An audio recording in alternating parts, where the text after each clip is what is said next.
Komisi Pemilihan Umum resmi menetapkan 3 pasangan calon sebagai capres-cawapres di pemilu 2024 mendatang. Namun sejumlah pihak menyebut pemilu 2024 mendatang telah dicederai oleh kekuasaan melalui putusan MK yang memberikan karpet merah bagi putra Presiden Joko Widodo, Gibran Rakabuming Raka bisa sebagai calon wakil presiden.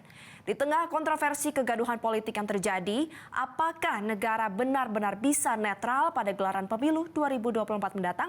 Berikut liputannya untuk Anda.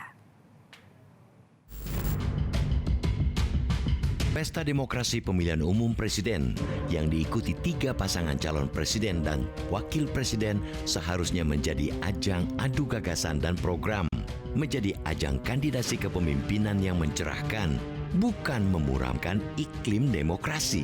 Tragedi Mahkamah Konstitusi yang telah memberikan karpet merah terhadap putra sulung Presiden Joko Widodo, Gibran Rakabuming Raka, jelas-jelas telah mengkhianati proses demokrasi di negeri ini, telah membuat sejumlah elemen demokrasi kecewa, bahkan marah.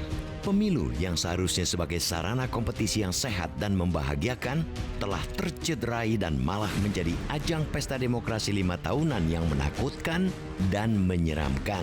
Hal tersebut dikarenakan kekuasaan menggunakan semua kewenangannya untuk memastikan kemenangan bahkan sebelum pemilu dimulai.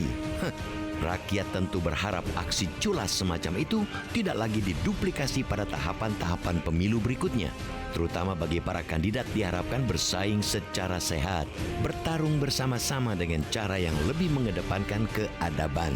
Jangan sampai hanya karena nafsu berkuasa ingin jadi capres atau cawapres, lantas menghalalkan segala cara dengan kampanye hitam, hoaks, dan ujaran kebencian, karena hanya akan merusak konsolidasi demokrasi dan merugikan rakyat secara keseluruhan. Justru yang harus dilakukan adalah mendidik rakyat agar menghargai perbedaan pilihan politik, agar tidak ada lagi polarisasi bahwa pilihan politik bukanlah alasan untuk saling mencemooh, bermusuhan, apalagi hingga menimbulkan perpecahan. Yang justru harus rakyat lawan yakni ketidakadilan, upaya-upaya untuk menghancurkan demokrasi itu sendiri. Rakyat harus bersatu untuk mengawal jalannya pesta demokrasi yang berlangsung jujur dan adil tanpa campur tangan siapapun, tanpa cawe-cawe tangan kekuasaan.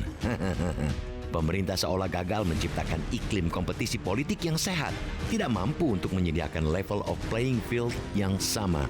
Yang terjadi justru terlihat berat sebelah. Sejumlah temuan justru mengungkap alat negara ikut membantu salah satu paslon.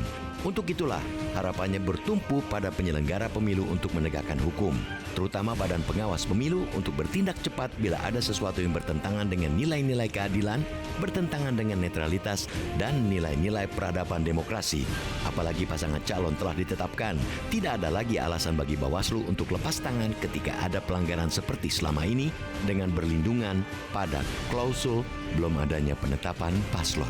Jangan sampai Komisi Pemilihan Umum dan Bawaslu membiarkan semua krisis demokrasi terjadi dan seolah-olah diam membisu.